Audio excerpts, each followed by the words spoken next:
And Scott, we've got 175 people in here. We got 6 questions already going. Folks know that they need to use the Q&A clearly because they're doing that. But in case this is your first one, make sure you use the Q&A rather than chat. If you need to get hold of me for technical support, you can do that by raising your hand or using the chat for that. But questions will be handled using the Q&A. So Scott, let's go. Okay, awesome. Well, good morning, everyone. Welcome to our 17th session of Ask SBDC, CARES updates, live Q&A for small businesses. This is brought to you by Northern California SBDC, Small Business Development Centers, and the Finance Center. Today is May 13th, and we are all in this together. So thank you very much for joining us this Wednesday morning. A quick introduction for those of you that don't know or would like to learn more. We are Northern California SBDC, Small Business Development Centers. We are supported by the SBA, Small Business Administration, which we have Heather Lutzy, the District Director for the Sacramento office, on the call today. So thank you for joining, Heather. And so we're funded by SBA. We're mostly funded by SBA, federal, and they're also funded by the state of California of the Economic Development of the Governor's Office, which is called GoBiz. Because of this funding, we come to you at no cost. So we do not charge for our one-on-one consulting, our confidential one-on-one consulting. We also mostly don't charge for our educational workshops and teachings that we do for small businesses. We, as an organization, we specialize in helping businesses start, grow, access capital, and create jobs. Before COVID, we were doing a lot more around marketing and HR and other types of services to help you start and grow your business. During COVID, we have kind of moved over all of our resources, or most of our resources, to focusing on disaster loans through COVID. So under the Finance Center, which is a department or division under Northern California SBDC network, we specialize in helping businesses access capital. And for COVID, we specialize in the Ppp, the EIDL, and the state guarantee loan, and then any other loans that are going to be coming out to help you keep you in business, help you recover, or possibly reinvent yourself. My name is Scott Rogowski. I'm the director of the Finance Center for NorCal SBDC. We also have Sunita Maharaj. She's our associate director of the NorCal SBDC Finance Center. So we have 32 questions in the Q&A already, so thank you very much for being on top of that. We will have Sunita. She'll be answering questions as I'm speaking through the presentation, and then at the end, we will go into full Q&A where we'll read most of them live and answer them and do our best to try to get through all of them before 12 o'clock. These calls are now, they go from 10:30 to 12 o'clock. I forgot to mention that for Northern California SBDC, we cover the most 38 northern counties of the state. We go down from the Oregon border, down the coast to Santa Cruz. We cover all 9 counties of the Bay Area. And then we go southeast to Stockton, then back up through Nevada and the Oregon border. So that's our territory. So thank you for joining us today. A quick agenda overview. There's a disclaimer that we're going to go over. We're going to talk a little bit about the Paycheck Protection Program, some overview, calculations, helping you find Ppp lenders if you're having trouble, as there is still money left. Talk about a little bit about the economic injury disaster loans, which is called EIDL. California state loan guarantees, how you would qualify for those loans. How NorCal SBDC is partnering with attorneys. We'll go over real quickly our guest speaker that we have on May 15th, which is Friday. And then thank you and contact info. All right, so disclaimer. So things are changing all the time. This information was correct when we put it together this morning, but things are changing all the time. We want to, other disclaimers on here are a lot of things that have come up over the last month and a half that we've been doing these webinars. And we want to let you know, please don't hesitate to apply for the EIDL when it reopens for all businesses, or the Ppp, which is The EIDL is not available for all businesses unless SBA has update today on that, which we'll get to them in a little bit later. The Ppp is open for all businesses at this time, and we have some lenders we'll talk about. So if you have a lot of investors or partners within your company, please check with them before you apply for these loans. They may or may not want you to take on that kind of debt. Always check. So please do not. We want you to be patient on these SBA loans. If you apply for the EIDL, they are going to get to you. They are going to assign you a case manager that can help you work through the process. If you applied after March 29th, then you are in the queue, and they are going to get to you. Please be patient. And also, if you applied for the Ppp and you're still waiting on your lender, what's really important is you just need to ask them if they have just assigned you an SBA loan number. It's really important that you have that, and once you have that, then you're on your way to potentially getting your loan funded for Ppp. All right, so we're just going to jump into Ppp. So Ppp Paycheck Protection Program. It's a 1% loan, 2 years, and a 6 months deferment on the payment. We have a universal form that we can pass out to you. It's also on the Treasury's website. For sole proprietors, the paperwork you need to get together are your 2019 1099s, and then they're going to look at your 2019 Schedule C to qualify you. If you do not have that, they will use your 2018. All other entities need to supply their 2019 W-2s, all W-2s, all 941s, and or 940s. All right, so we get this question a lot. 8 weeks start the day you get funded. So if you got funded today, the 8 weeks start today. There is no current communication that 8 weeks is going to be extended. It starts the day you get funded. You have to start spending that money the day you get funded for 8 weeks. And the reason why I'm repeating myself is it comes up all the time. So they haven't prolonged it. It's 8 weeks from the day you get funded, and you have to start hiring your employees back instantaneously, and then spend as much money as you can on payroll in those 8 weeks. Currently, we don't have other legislation that has come out yet, but currently it's 75 to 100% spent on payroll cost is supposedly going to be potentially 100% forgivable. You could break it up and you could spend 75% on payroll costs and 25% or less on rent, utilities, or interest debt payments. And the calculation for this, if you haven't filled out the application yet, the calculation for this is 2.5 months worth of either payroll costs or payroll costs plus rent, utilities, interest debt payments. So the ones that come up quite a bit is Schedule C. So Schedule C is anyone that is self-employed, has 1099s that they get paid with, or so self-employed, 1099s, or and Schedule C, to find out what you qualify for your loan amount, you take line 31, which is your net profit or loss, you divide it by 12 and times that by 2.5, and that'd be 2.5 months worth of payroll, or in this case, it'd be 2.5 months of profit, which they equate to payroll. Forgiveness on that, you would take line 31 divided by 52 weeks, times by 8 weeks, and that's what you'd be potentially 100% forgivable.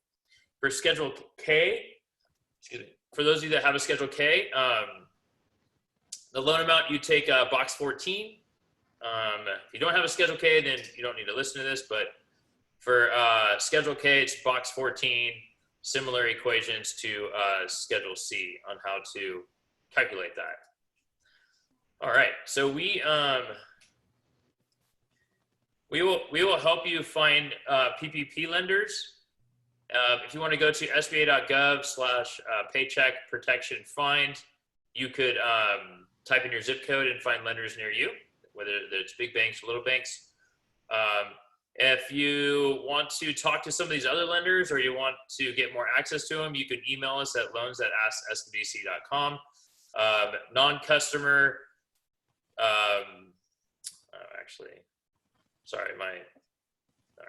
So these, I apologize.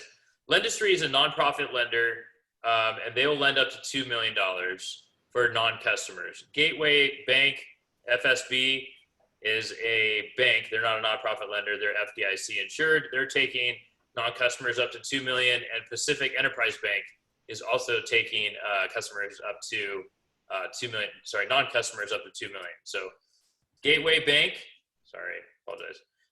Jeez, really finicky. Okay. Gateway Bank out of Oakland is taking non-customers. Lendustry is a fintech financial technology platform. They're a direct lender though. They're out of Southern California. They are taking non-customers up to $2 million for PPP, and Pacific Enterprise Bank is a local bank in the Bay Area that is also taking non-customers at this time. This list right here that you see, this chart, is more PPP lenders. These are all either direct lenders like Opportunity Fund out of San Francisco, or they are lender aggregators. So they have access like Blue Vine Capital, which we've had a lot of great success stories come from Blue Vine as far as how fast they find PPP lenders within a day or two. It's very, very quick. And then they get you placed with that capital. They don't charge you anything to do this, but they are a aggregator, meaning they are a platform online that helps you find other lenders and gets you connected very quickly. All right, so this is something that has been coming up. And for those of you that have been funded PPP or been funded EIDL,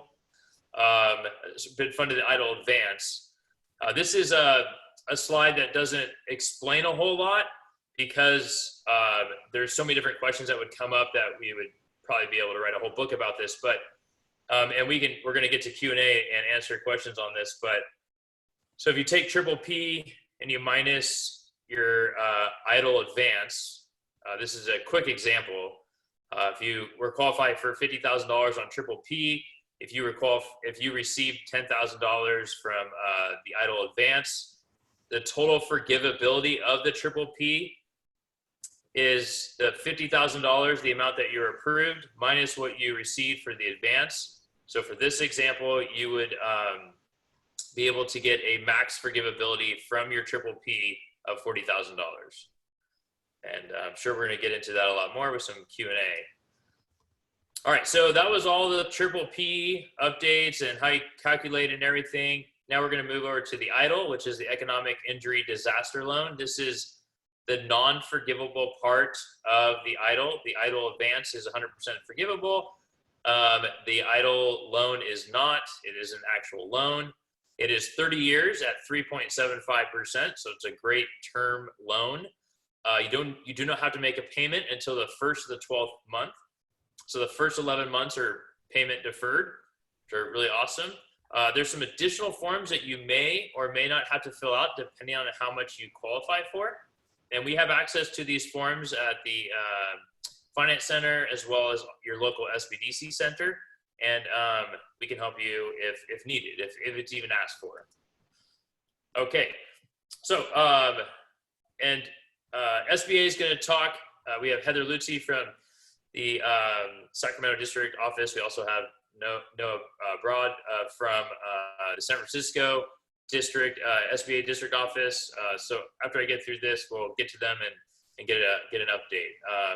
So for California State Guarantee disaster loan options, if for whatever reason you were disqualified from an EIDL or a PPP, whether you have some of these few things that are mentioned down here, you do not have a USID, you're a 501c6, meaning like a chamber, you don't have any payroll, or you're delinquent on any federal loans, whether it be a student loan that you just didn't pay back, or whether it be another business loan that you had that went delinquent with another venture. If you are declined or disqualified from PPP and EIDL, then you have an option to apply for the California State Disaster Loan Guarantee Program. The state guarantee is similar to the SBA guarantee. It's just from the state of California instead of the federal on the SBA side. So if you for a smaller business, you can qualify up to $50,000 microloan You can go to ibank.ca.gov to find out more about that. You can also apply up to $1 million, depending on your business size. And those loans are administered through what are called financial development corporations. There's 2 in our region. There's one in Oakland, and that is NorCal FDC. You could reach out to Chris Horton. His email is here, and he can assist you and help you find a lender in the other part of the Northern California, Solano South. For YOLO North, you can email us at loans@asksbdc.com. We work with the FDC Financial Development Corporation in Sacramento, which is called California Capital, and we work with them directly to help you find the right lender. Just go ahead and email us and let us know, and we can tell you if you qualify or you do not qualify to apply for that loan. As mentioned, we, oh, you know what I'm gonna do? I'm gonna do this, sorry. I do not have, oh, sorry. We'll go, I apologize. So Thursday, so this also came out in the updates this morning when we invited you to this, this webinar. NorCal SBDC is partnering with an organization called Case Force, which is a team of attorneys and lawyers that are answering a lot of questions that we can't answer in respect to EDD or payroll or what the law is or what your options are as a business owner, as an employee, and they kind of go through all that. That is tomorrow from 4 to 5:30. It's open office hours with attorneys, and it doesn't cost anything. It's an awesome office hour that you could take advantage of as a business owner. I know this is a little blurry, apologize for that, but we have a guest speaker on Friday, May 15th at our normal time, 10:30 to 12.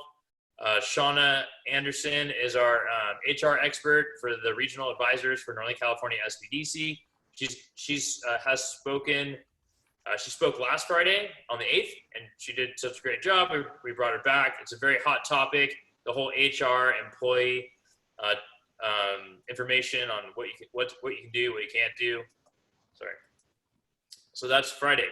All right, so we are at the Q&A spot. You could call us right now and get a live person at 833-ASK-SBDC. You can go to our interactive website at asksbdc.com, and you can see this webinar that we're speaking right now. It's being live streamed. Our YouTube channel is on there. You can go to loans@asksbdc.com if you want to email us. We'll get back to you and get you to an advisor. We also have a great team through the California Hispanic Chamber for our region that is answering all these questions in Spanish and helping you as a business owner get connected with the right capital and get your financials together. And you can contact them at espanol@asksbdc.com. And since we have SBA on the phone, Heather and Noah, there's a disaster contact info here and there's an email, but I'd like to give them some time, either one or both of them, to talk about any updates from SBA. So, take it away. Noah, why don't you start? Yeah, sure thing, Heather. So some of the updates I have for today are kind of, holding pattern updates. One is to say that we've been getting a lot of questions about when the economic injury disaster loan application will reopen for regular applications. And at the moment, we do not have an ETA or an estimated time when that application will open up to a broader pool of applicants. So at the moment, through at SBA.gov, we're only accepting applications from agricultural businesses and businesses that need to reapply. So if your application number has a number 2 on it, or maybe you had applied before March 29th and not reapplied already, then you could go on the website and apply. The other update, we do have some some broad numbers in terms of where we stand on the number of loans issued under the Economic Injury Disaster Loan Program and the Paycheck Protection Program loans. Because we often get questions on Paycheck Protection, how much funding is left in the pool, how much is still available, such and such. So as of yesterday, for paycheck protection nationally, $189 billion of the $450 billion authorized by Congress under this second phase of funding for the Paycheck Protection Program has been approved. So under half has been approved under the program.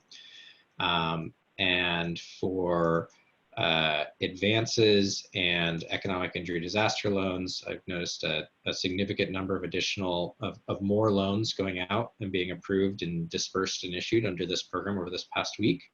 And in the state of California, for advances, I know the state of California for advances as of a few days ago, as of Sunday, I think,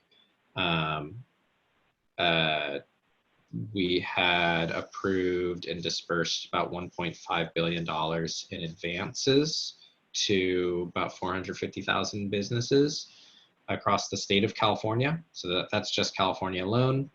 And for economic injury disaster loans themselves, so far we've issued, just for the state of California, just under, or about $2.5 billion to about 15,000 businesses in the state of California. And that's from May, last week, actually, from Sunday or so. And I've noticed a significant amount of additional funding go out in the past few days as well. I don't know, do you have additional updates, Heather, that you'd like to add on top of that? No, thanks, Noah. I think that kind of touches on it. I mean, clearly the Paycheck Protection Program still has plenty of funding available for those businesses that that are seeking that payroll assistance. The forgiveness portion, there's a lot being talked about with respect to that forgiveness portion right now. We don't have the additional guidance. We only have what was actually published through the frequently asked questions. So that's available on both SBA's website as well as Treasury's website. There is a lot of talk with our congressional staffers that that forgiveness piece could be coming out this week. We have not, again, seen that, but once we get that information, I believe that the funding will go at a much quicker pace than it has in the past. I think that there's a lot of apprehension with respect to the forgiveness piece, and that's kind of staving off some of the applicants. With that said, I think the debt relief program is really something that our constituents should be looking at. The businesses that are out there that plan on sticking around, this is really a great opportunity for you to think about perhaps opening up another location, expanding your business, looking at other opportunities that are available. Again, let's try to, look at the glass half full here. And with the debt relief component of the CARES Act, that eliminates all SBA fees. It absorbs the 6 months worth of payments for all existing SBA loans as well as newly originated SBA loans on any of the platforms, being it microloan, 504, or 7A. So really kind of looking at the opportunities that are out there, that is a great option.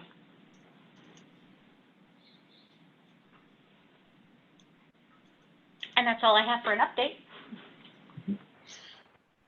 Okay, awesome. Sorry about that.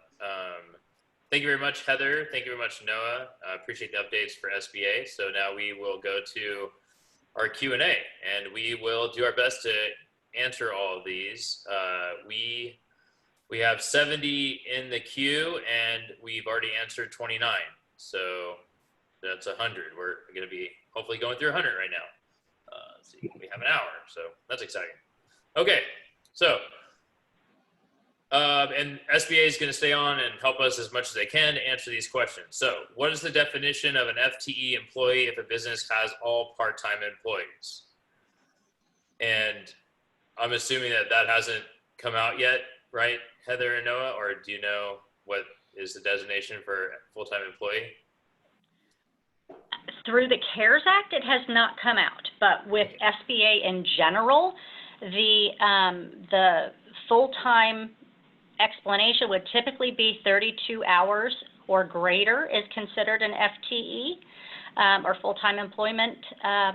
But with respect to the PPP, keep in mind part-time and full-time, although it matters, the head count is much more important when we're looking at the funding being spent or allocated for the employee's payroll. In some banks, I have also heard if how you applied, you didn't differentiate full-time or part-time, they'll just take that as a whole. So if you had 30 employees and some of them were part-time or full-time, and in your application you just said 30 and you didn't differentiate, then that's the number that they're going to be looking for forgiveness. Okay, thank you very much. So this came up a few times when I was talking to some clients, and it says, does the PPP loan origination date count as day 0 or day 1 of the 8-week period? Well, it really depends on the vernacular that you're using, right? So from SBA's perspective, the lender is issued a funding number at time of origination, and that's at the time that they come to SBA electronically, mind you. They don't have to get SBA's approval, but they obtain their loan number electronically. That is counting as their day 1 for the lender. The lender then has 10 days in order to disperse that loan to the small business applicant. At that time of disbursement or funding, whenever the borrower gets the money, is counting as day 1. Hopefully that helps. Okay. If I close my shop after I use my Ppp money, is it still forgivable? And I would say that if you used it appropriately in the first 8 weeks of you getting funded, then and that was all properly documented, then it could potentially be forgivable. There's probably really no communication around, like, if they close, is that not going to be forgivable, right? No, there's not, but I want to stress that the program itself is to keep these businesses up and running. And if there's any question from the standpoint of whether that business is going to be successful even after they obtain this loan, your best interest is to opt out of the loan. Don't move forward with it. If it's inevitable, and clearly we've got businesses out there that are not going to survive this. I mean, we got to be honest. And you know, as unfortunate as that is, it's of value to be open and honest and upfront with not only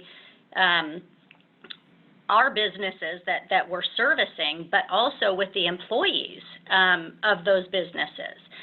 If you don't think that the likelihood is there that you're going to stick around, please don't take the money, because there's other companies that could really, it's a matter of survival or not survival with having these funds. If we can assist from this perspective of SBDC counselors or SBA assistants, then for God's sake, reach out to us. Don't just, don't worry about if you're going to close after this 8 weeks. That's, from my perspective, a very troubling comment. Okay, thank you, Heather. Somebody asked about the SBA emergency bridge loan. I have not found a lender yet. I haven't had anybody on my team find a lender yet for the bridge loan. Noah or Heather, have you heard of any lender stepping up to the plate to say that they're doing those? Well, I think at this point there's other options available, and that's why they're not utilizing that product. Keeping in mind that the emergency bridge loan, it's an express bridge loan, and it is meant specifically to be a bridge of financing. So because there's other opportunities available for financing, you're right, there's not a lot of lenders out there that would be offering this product.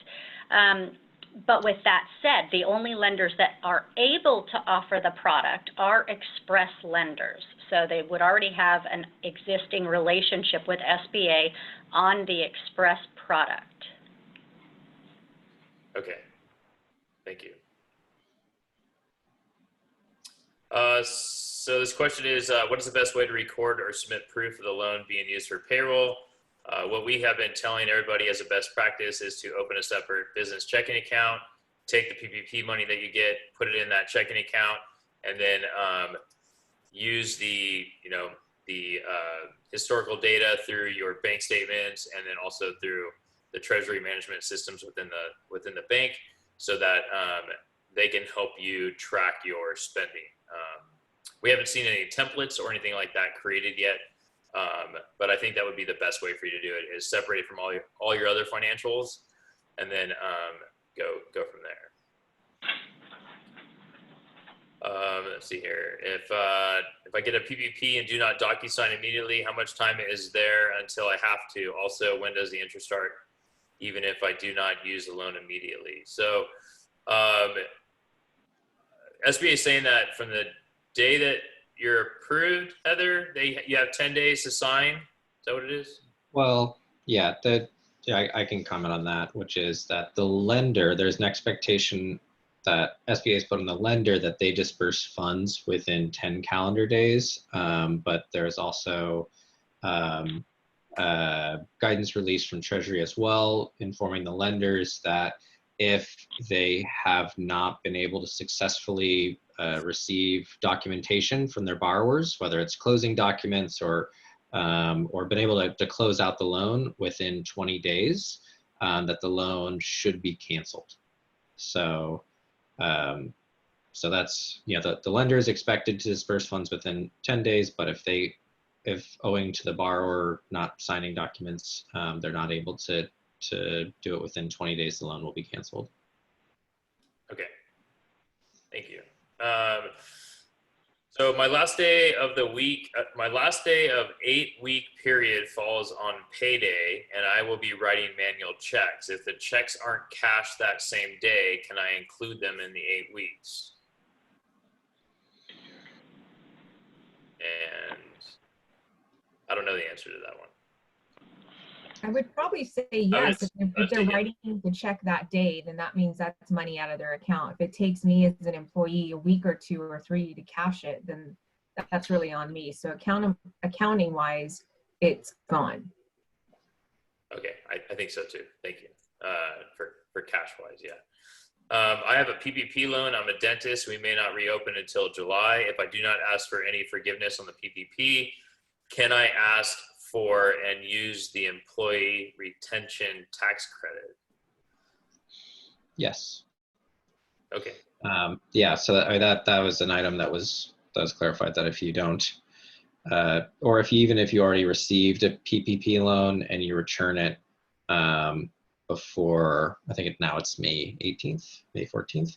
I think it was, and it got extended to the 22nd. Oh, okay. Right.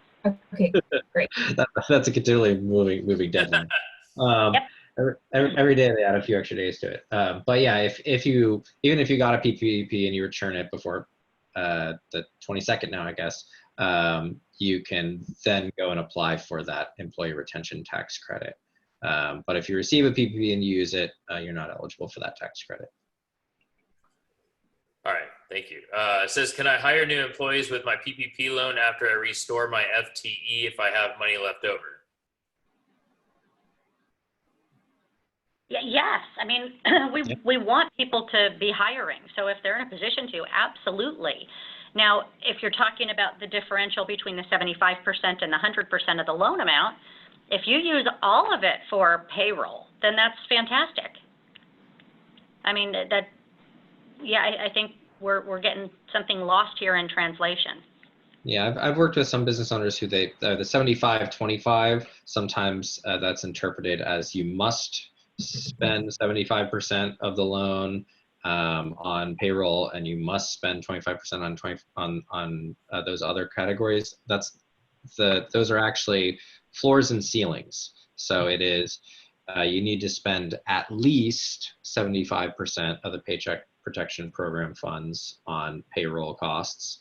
You may spend up to 100%. That's great. That's in line with the program, but it needs to be at least 75% in order to qualify for full forgiveness. And you may spend up to 25% on those other categories and still receive full forgiveness, but you don't have to spend the whole 25%. You could spend just 5% on interest payments towards other debt and still receive full forgiveness if you spent the other 95% on employee costs. Perfect. Thanks, Noah. Thanks, Noah. Question about the EIDL advance minusing from the Ppp forgiveness says, I thought that as long as we use the EIDL advance for different expenses in the PPP funds, the advance would not be subtracted from the PPP forgivable amount. Do you, is that not the case? Like, or is the EIDL advance always subtracted from the total PPP forgivable regardless of what you spend it on? With the EIDL advance, there's no requirements on how it's spent. With respect to the EIDL advance being deducted from the forgivable portion of the PPP program, or loan amount, I should say, until we get that forgiveness policy from headquarters and from Treasury, the initial information that we were given is that advance will be deducted from the PPP forgivable amount because they don't want you to double dip, so to speak. I'm actually searching my computer right now for a document that I can send over to you that I think illustrates this very well, and perhaps you could, use it in your next slide deck or send it to the audience. Okay, thank you very much, Heather. Yeah, the answer, we don't have the answer to that yet, really. But as out of an abundance of caution, I would say expect that. And if there's wiggle room in terms of interpreting what the advance is used for when that policy is released, all the better. But I would say, when you're planning for a business owner right now, maybe expect that to be backed out of the forgivable portion up until we have greater clarity and guidance from those Treasury documents. Okay, thank you. For Heather or Noah or Sunita, have you guys seen any protections to prevent eviction during COVID-19 pandemic?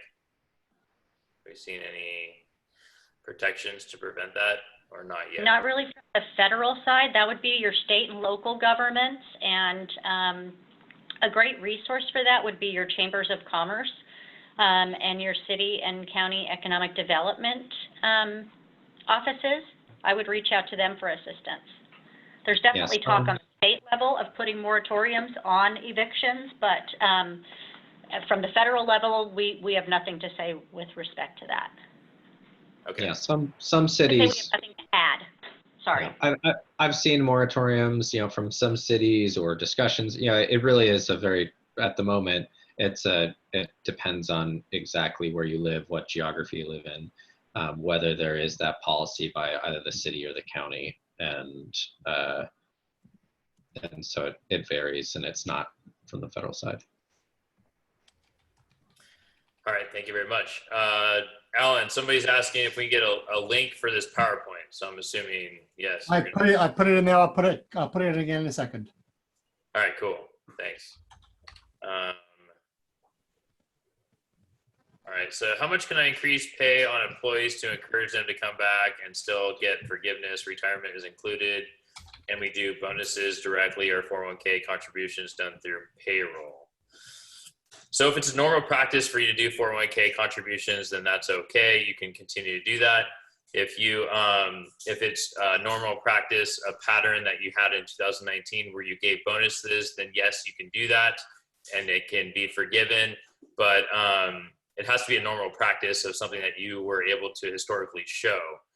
Also, how much can you increase pay on employees to encourage them to come back? We were told that it's a 25% max to increase pay to try to get them to come back, but that's what we were told probably about a month ago. But as Heather and Noah has mentioned, we haven't received confirmed communication through legislation on that. But that's 25% max at this time. Have you heard anything else, Noah? Before you go to the next question, could I make a clarifying statement? As I'm searching my computer, I just came across something and I misspoke a moment ago. With respect to the safe harbor that was being discussed, Noah was absolutely right. It still is May 18th. What was changed to the 22nd actually is the reporting of those loans through the 1502 process. So my mistake, I apologize. Oh, that's just for lenders. That's just for lenders, exactly. Okay. But that's where I got that 22nd from. Okay. So yeah, the 18th for that. Yep. Okay. Sounds good. Thank you very much. All right. Let's see here. All right. Is it okay to change my payroll period to the end of the date to end on the last date of the 8 weeks post origination date? There is currently a few day difference between 8 weeks and the fact that we run payroll twice a month. I don't know if that's possible. Do you know, Sunita? Have you heard that one yet? I'm sorry, was it, can you? So like, is it okay for them to change their payroll period to end on the last day of the 8 weeks post origination date? They run payroll twice a month. So it's okay for them to change that. I don't see if anybody would know how they would run payroll. I think they're just going to look at the total at the end of the 8 weeks. So it is a possibility. I don't know if the forgiveness piece that's we're hoping for is going to touch on that or not. So it is a possibility. We don't know for sure. Okay. Thanks. Do you know this one, Sunita? For S Corp? Oh, sorry. Go ahead, Noah. I was just going to say that also with the Paycheck Protection Program, it will likely, you might end up seeing some variations depending on your lender, how they verify, like different lenders may ask for different things. So kind of the golden rule with the Paycheck Protection Program is it depends, because the program is executed and implemented and managed by the lending institution. So even on the forgiveness portion, I believe that will still apply. Okay. Says for S Corp, the owner used to take a small salary in distributions. Can the owner draw from PPP? Can the owner draw from Ppp besides the salary? Well, no. No. Okay. No. All right. So where's that? Okay. EIDL loan question. We have greater than 20% investor who is not an individual, but rather a C Corp. In filling out the 413D, is the financial information the C Corp or info or the individual ownership of the investor C Corp? I don't understand the question. Probably the individual, right? So if they have somebody that owns, like, say 25% of their company, but it's an investor that owns it under a C Corp. And when you fill out the 413D, you're supposed to put the individual of that C Corp information on the 413 rather than the C Corp, correct? Yeah. Yes. Okay. I heard the EIDL loan now is capped at 150. Is this true? And the answer is no, it is not true. Unless we were on a call earlier this week, probably yesterday, and we were told by SBA that the 150 max is not true. There has been people and businesses that have been funded last week and this week over 150, so that is not true. idle. I think a better way to pose that is it has not been confirmed yet. It was a rumor, I believe, that came out in the Washington Post, but even yesterday, I know of an instance that a loan was approved under idle at a much higher amount than 150. So. Okay. I'm a sole proprietor getting unemployment. How do I handle the $1,000 idle income as far as reporting it to EDD? Is it considered employment income only? Yeah, it's a loan, but honestly, that's a question for EED. I mean, I'm not sure the language that you have to certify when you're making your biweekly certifications about the income received. So we consider it a forgivable loan. Okay. And a loan is not considered income per se, but definitely check their website. I know it's difficult to get a hold of anybody, but they may have a chat bot or something like that up where you can use it for questions. It says, which banks are doing the 0% interest on new SBA business loans, non-CARE Act? So I don't think there's any lenders that are doing 0% interest. They're just, SBA is paying the principal and interest for 6 months for a loan that is a 7A or 504 that's non-CARES. Or a microloan. Or a microloan. Somebody says, are there more loans coming up? I applied for 2 and did not get any PPP loans. Yes. So if you do not get a PPP loan, the EIDL loan web portal is supposed, as we know it today, is supposed to open up for all businesses eventually, and until we hear further communication from SBA. But if you do not qualify for Ppp and or EIDL, then yes, you can apply for the state loan guarantee program. So there's supposed to be a House vote on Friday regarding extension of usage of the PPP. Then it says thoughts. Well, we don't have any communication on that or information on that. And I'm assuming SBA does not either, since it's not Friday. Go ahead. Yeah, just, even if something passes the House on Friday, it would need to go to the Senate, and then it would need to be reconciled, and then it would need to go to the president for signing, and then it would need to be interpreted, at which point we would have something to say about it. So it's while it's still under debate and in Congress, it's not an item that we can really comment on. And keeping in mind that it's 1,861 pages, so. It's a few pages, yeah. Yeah, some light reading.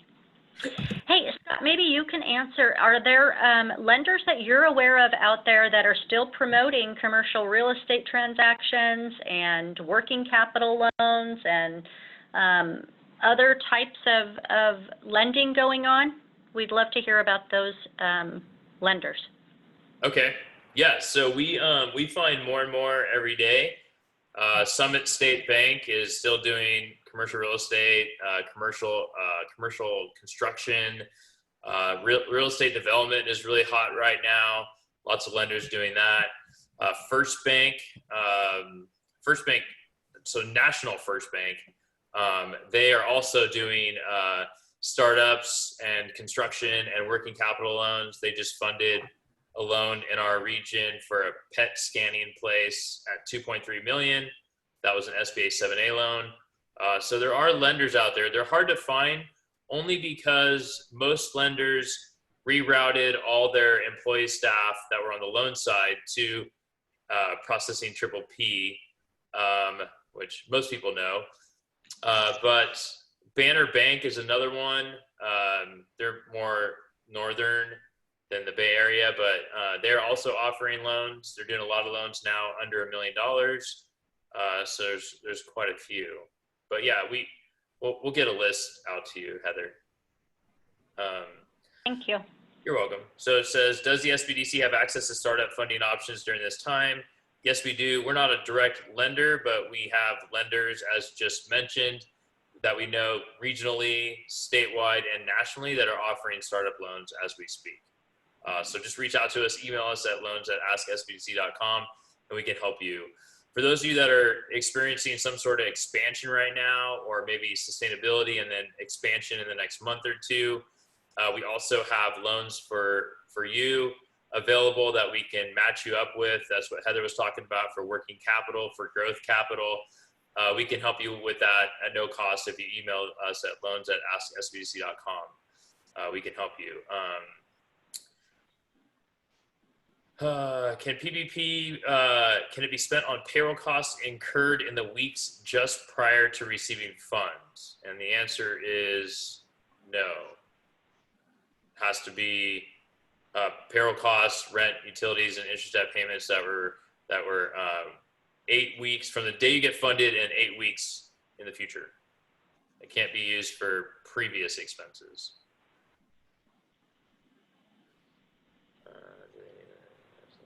If the PPP loan was approved, but the client is not able to spend all the money within the 8 weeks, do they need to return the rest of the loan? So the 8 weeks is just the time frame as to what you would want to potentially get forgivable or forgiven. So those monies, 75, 25, 75 payroll costs, 25 rent, utilities, interest debt payments. If you do not spend all the money in 8 weeks, you could either pay it back 100% to the lender, or you could keep it and use it for other operating expenses. You would just have to pay it back within 2 years. So it's an internal decision if you want to return it. Yeah. And to tack on to that, if the monies are not all spent or they're having a difficult time spending them, from my experience, then the loan amount wasn't calculated properly, because the way that the process is supposed to work is that the Paycheck Protection Program is just that. It's to protect the employee's payroll and their paycheck. So whether or not your employees are working is irrelevant when it comes to this product. It's meant to pay your employees for staying at home if that's what needs to be done. So when you look at it from that standpoint, there really shouldn't be an excess of funds.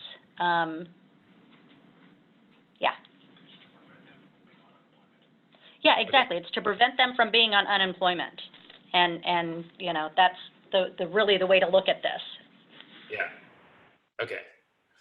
Sounds good. We have 34 minutes left. We've answered 80. We have 64 in the queue. So we're gonna get to as many as we can in the next 34 minutes. Let's see here. If I can only spend 50% of my funded PPP amount on payroll expenses, will the 50% be forgiven? At this time, we do not know. We're waiting for legislation on that. Or does it become a loan because I didn't meet the 75% threshold? Again, we are waiting for further communication. If it becomes a loan, can I use it toward other operating expenses besides? You can use it for other operating expenses besides rent and utilities. You would just have to pay it back. It would not be forgiven. For those of us who already have our PPP fund, I would just add on that we don't have the exact calculation for and correct me if I'm wrong on this Heather. My understanding is that there will be a method for proportional forgiveness under the PPP. It's not going to be an all or nothing. What that mechanism is and how it's calculated is something we're waiting for in the guidance from the Treasury and from headquarters. Yeah, no, I would echo that. Yeah, so it's not going to be, it's not all or nothing. There will be a way for earning proportional forgiveness if you don't hit that 75% threshold. I can't give you details on what that is though. Okay. My loan was funded, but my bank didn't tell me for 8 days. So I've been hearing this too. Actually, I've been hearing that some of these lenders are just funding them. just putting the money in the bank. They aren't giving them any paperwork to sign. They're just giving them money, and then it appears in their bank. This one says, my bank funded me but didn't tell me for 8 days, which is a little hard to understand that you wouldn't know for 8 days after they funded. But it says it seems wrong and it makes it more problematic to use the 75% on payroll. Do I have any recourse? I don't think. Well, I don't know about recourse, but I would definitely have a conversation with that lender. And I mean, it doesn't make a whole lot of sense from a prudent lending perspective to send monies to a borrower who hasn't signed a note, or you know, there's no, it doesn't make a whole lot of sense. Okay, I agree. I don't see my question here. Sorry if you already answered it. It was in, okay.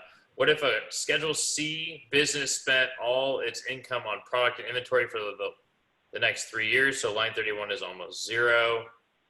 So unfortunately, if your line 31 is almost zero as a Schedule C, then you're not going to qualify for much at all for Ppp. But you still may qualify for EIDL. So I would recommend to do that. Yeah. If and when that application is open to others other than the agricultural businesses.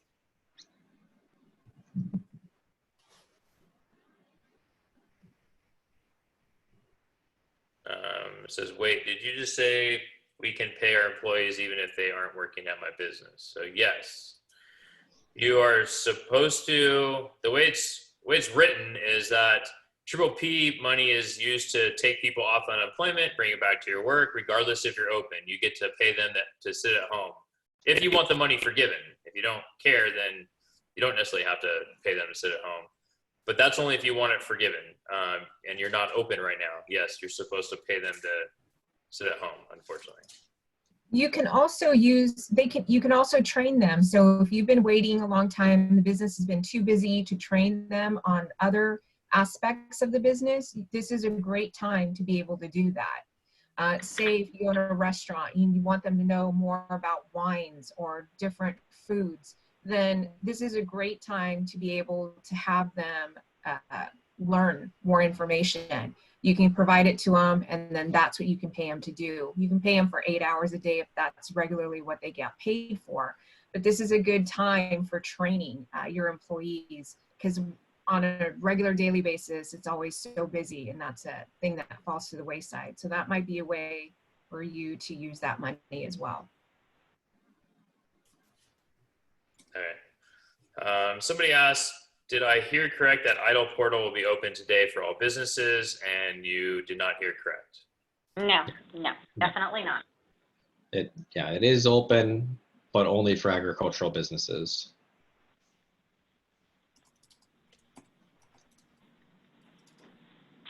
And just as FYI, I've seen a lot of questions, and I'm sure Alan is too, being put into the chat area. If you can please put it in the Q&A so that way we can answer the questions from there. The chat is just information that we will put in there, like the slides or maybe some websites. So it's not for Q&A. It's we won't be able to get to those questions, so you should put them in the Q&A section.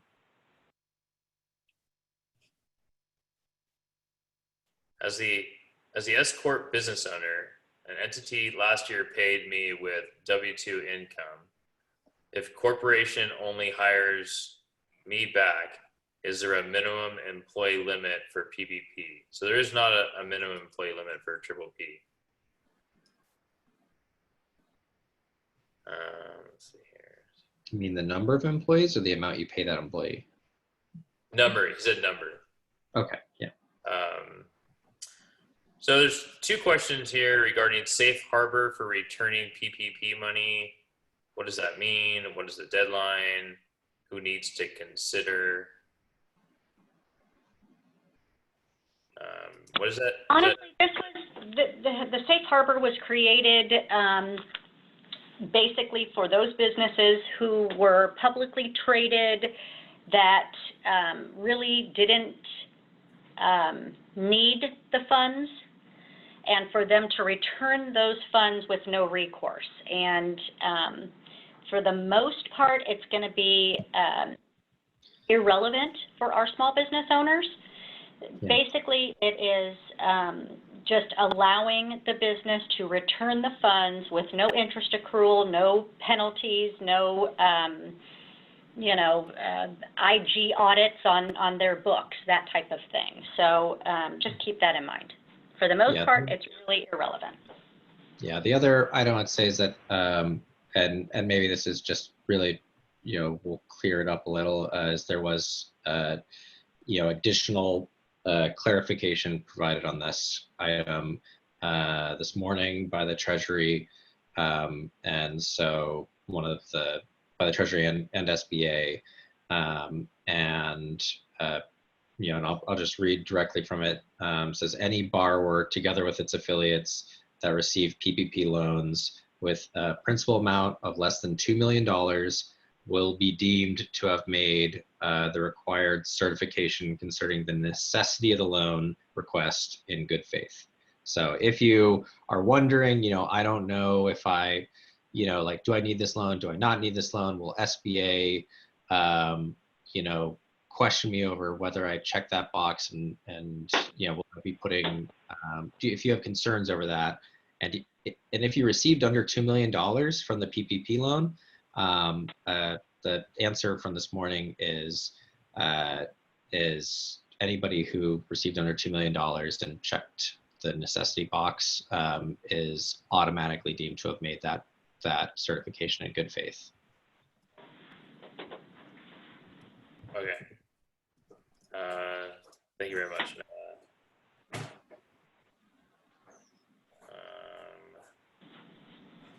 All right. So we've answered 107. We have 50 more. We have 25 minutes. All right. Just letting everybody know what's going on. Is everybody having fun? You guys like answering all these questions? That's all I do. That's all I do. I know, right? It's kind of exciting. Yeah. Okay. So I was turned down for PPP loan from a lender stating not enough income for 2019. However, I made most of my money in the first couple of months of 2020. Can I reapply and include the 2020 income? Well, you can't combine years for incomes, but you could. I don't know how to answer that. I would tell them that they could reapply, but I don't know. So I mean the answer is it depends. Like most answers with the PPP program, because it depends on your lender, and the lenders have the authority to choose among a few different time periods to consider when calculating the average payroll costs, average monthly payroll costs. One of the default that most lenders use is the prior calendar year, because usually underwriting those is easier. They can look at tax returns. That's what I've encountered in the world to be mostly to be the standard time period that most lenders have used. But there are time periods that a lender could use if they're working with a seasonal business, for example, or a lender could use a 12-month period starting from the date of the application, prior to the date of the application. But the trick is finding a lender that is willing to use those time periods, and they're going to want verification of those payroll costs as well, which, depending on the lender, they may want to look at different documentation, and it'll be a little bit more intensive of the loan underwriting process.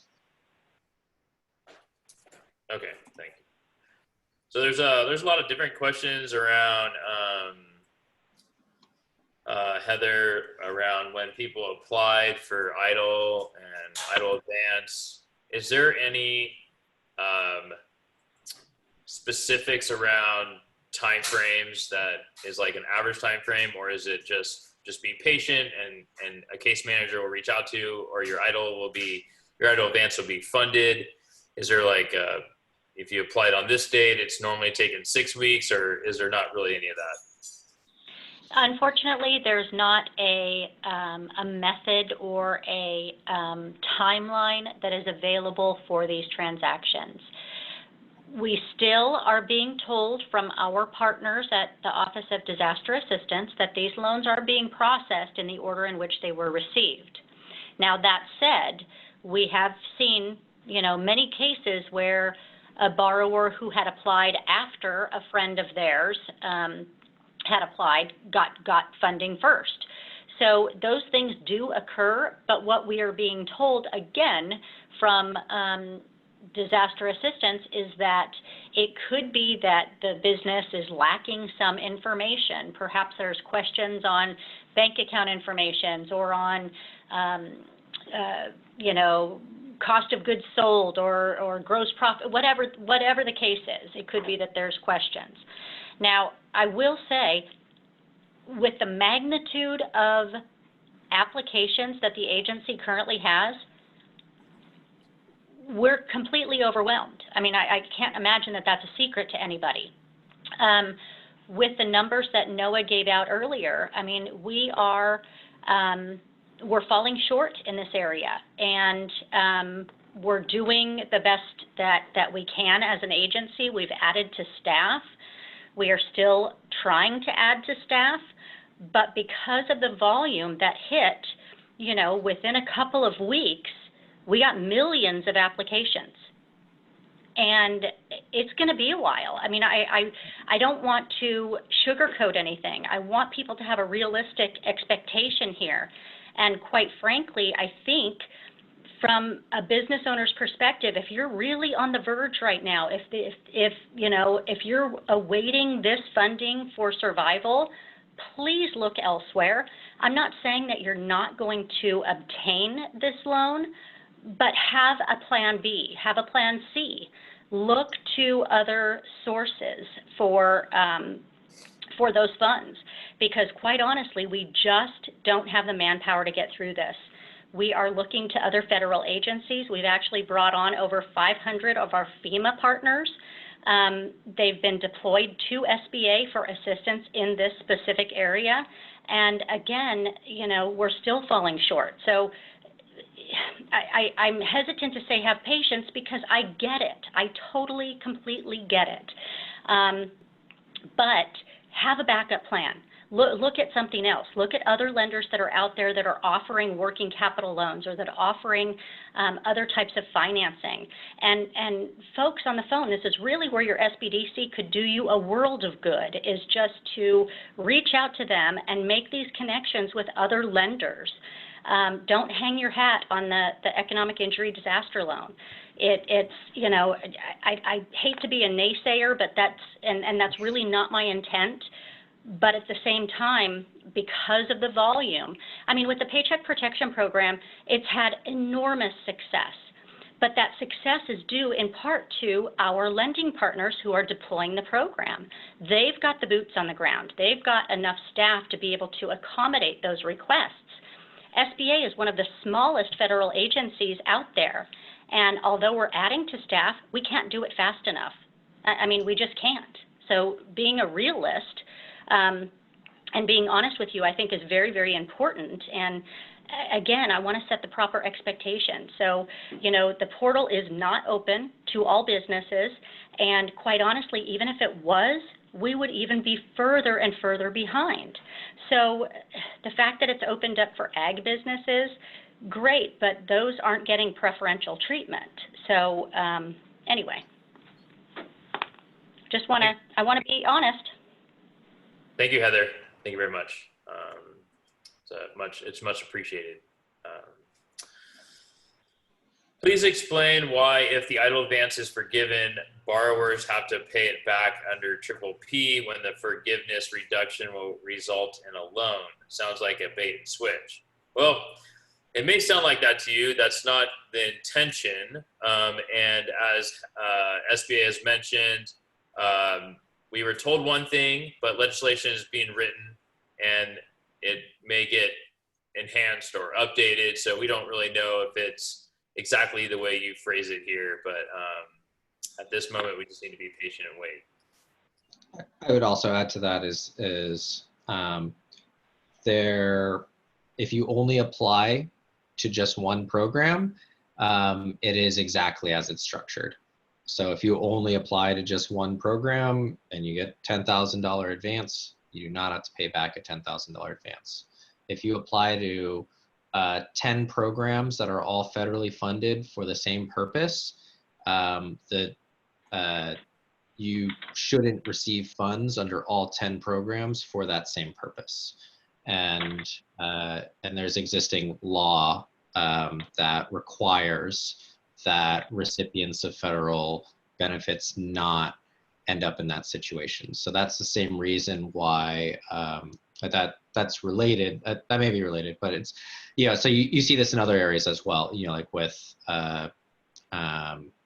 I was going to say pandemic unemployment assistance, but actually that might be a different principle at play. But the receiving the same benefit from different programs for the same reason, for the same usage is what that's about.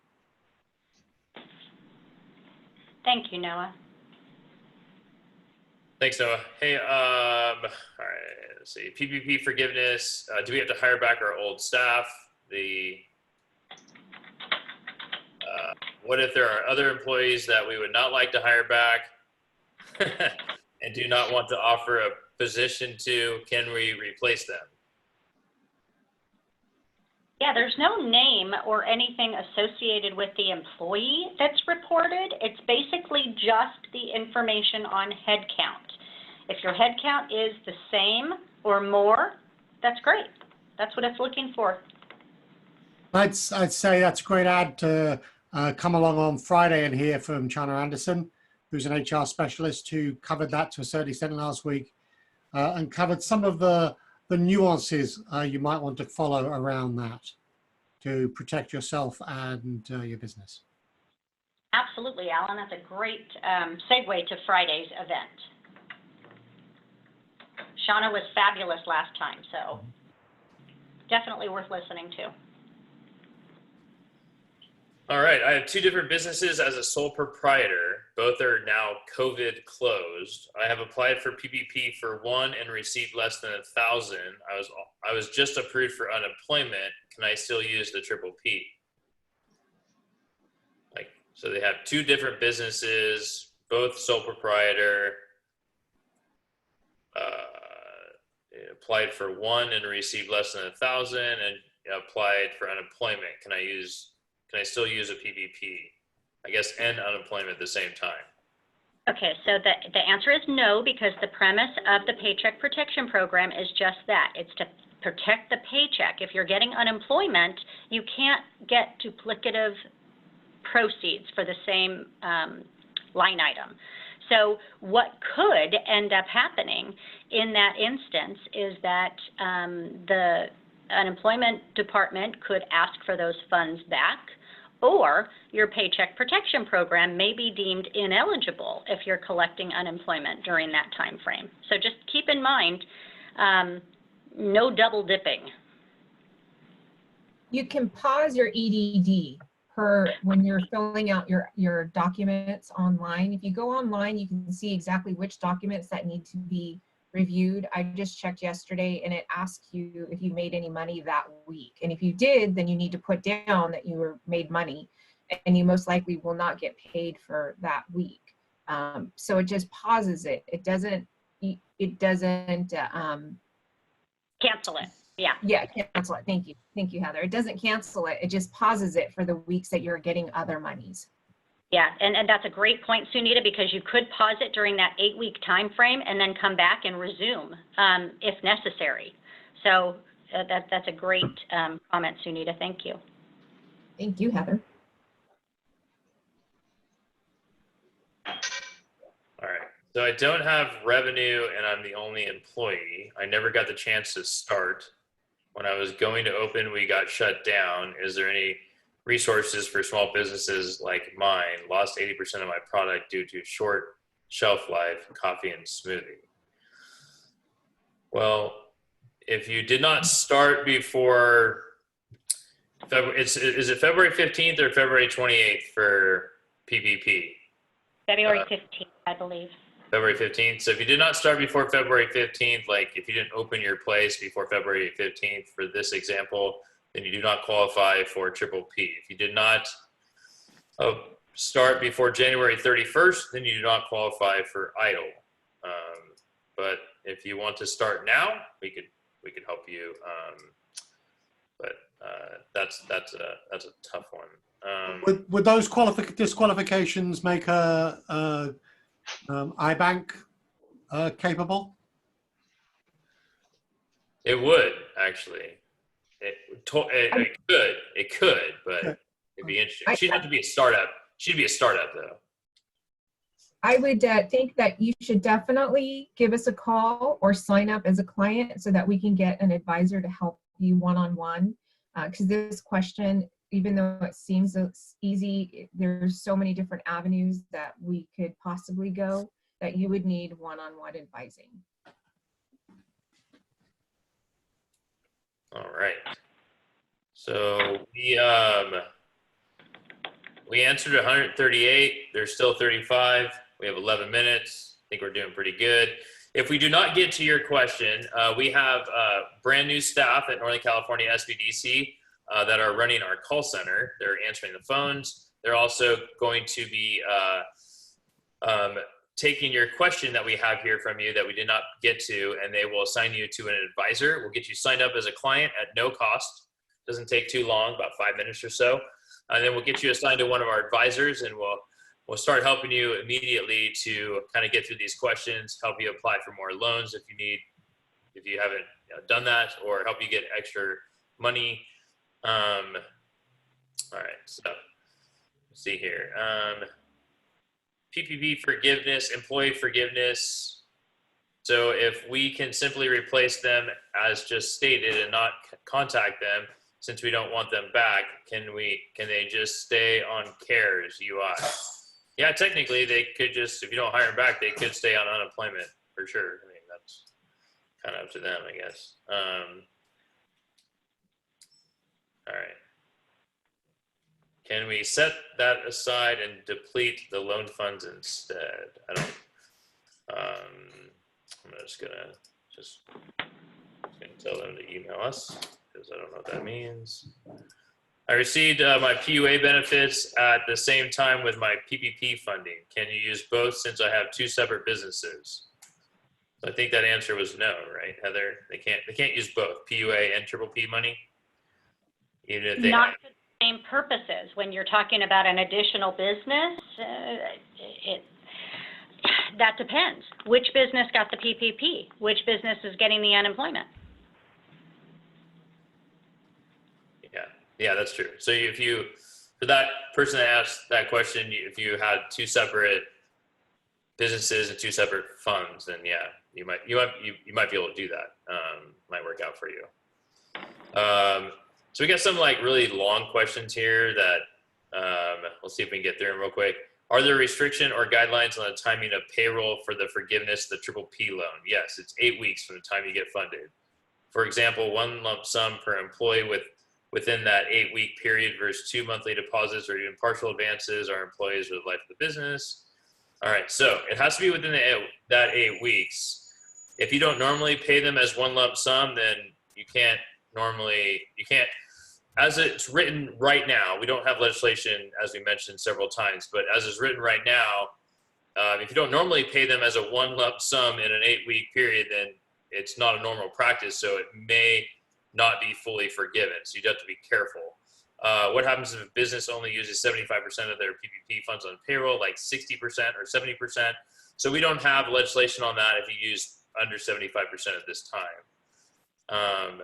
I'm a sole proprietor with no employees. I received PPP funds from Chase on May 1st. However, I received my first statement and it notes the effective date and loan funding date is April 15th. This is a problem as I'm awaiting PUA approval, which I am approved, should be through April 30th. I got as far up the food chain, Chase. They said that this is how the SBA mandates the loan be calculated. Any truth to that? How can I change this? I can see this will be a problem for many people. So the question, Noah and Heather, is she received the funds on the May 1st, but she received her payment statement, and it says the effective date was April 15th. So she like lost 15 days there. She's wondering if, and then Chase said, well, that's how SBA mandates the loan be calculated. That's not true. I would go back to the lender on that. Yeah, so I go back to you. Date of disbursement. That is, Right. you know, it is, your clock starts on the date of disbursement. All right. If a business has received a PPP loan, can we still retain federal income tax 941 payments? Can we still retain to offset the cost of providing Say expanded? it again. All right, sorry, it's a longer, I apologize, I stopped. If a business has received a PPP loan, can we still retain federal income tax 941 payments to offset the cost of providing expanded paid sick leave and paid expanded family and medical leave under the FFCRA to employees? We will still have, yeah, go ahead. No. What I would say is attend Shauna's class on Friday and ask those questions. All right, sounds good. Yeah, and also one of the, if they are receiving benefits under FFCRA, so that was the expanded expanded leave. So if they have an employee that contracted coronavirus and is getting paid sick leave for that, that is not a payroll cost that can be included under the Paycheck Protection Program because there's other federal funding explicitly for that situation. So yeah, that's one bit of clarification on that. Okay. I need to start using PPP, but we have a salon spa, but we are doing curbside shipping and have a line on Amazon. So co-packing. Many of the team does not want to get off unemployment until they can do their normal job, but they work a few hours a week and report wages and still on unemployment and not lose their $600 a month. Do you know that, Sunita, if they could work partial W-2 and partial UI? I don't know if that's true. It says that I need to keep the overhead moving, so I need some of the team to come back. How can I offer them part-time jobs and let them still get UI? How do I present this opportunity to them so I can help keep the doors open? So again, China might be a good source of this. There's things like work share and other part employment options that she was covering. Yeah, to definitely come back, but you know, if they put that information into their EDD application or whatever, I don't know the exact term for what it is that you're signing off on a weekly or bi-weekly basis, bi-monthly basis. You would have to show how much money was earned as an employee, and then you may or may not qualify for additional EDD monies.